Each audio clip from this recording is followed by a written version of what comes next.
Bread আলু টিক্কি। প্রথমে 6 piece size পাউরুটি নিতে হবে, ধারটা কেটে জলে একটু ভিজিয়ে জলটা একদম নিংড়ে নিতে হবে। এরপর 3টে সেদ্ধ আলুকে গ্রেটারে গ্রেট করে নিতে হবে, নিয়ে পাউরুটির সঙ্গে ভালোভাবে আলুটাকে মাখতে হবে। দিতে হবে নুন, কাঁচা লঙ্কা কুচি, ধনেপাতা কুচি, আদার কুচি, পেঁয়াজ কুচি, আর 1 চামচ গোলমরিচ আর 2 চামচ চাট মশলা। এগুলো দিয়ে ভালোভাবে মাখতে হবে। মেখে টিক্কির আকারে গোল গোল করে গড়ে নিতে হবে। এরপরে একটা ননস্টিক ফ্রাইং প্যান বসিয়ে তাতে একটু মাখন দিতে হবে।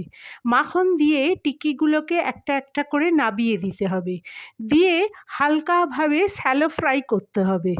করে উল্টে নিয়ে ভালোভাবে ভেজে নিলেই তারপরে সস সহযোগে পরিবেশন করলেই রেডি ব্রেড আলু টিক্কি।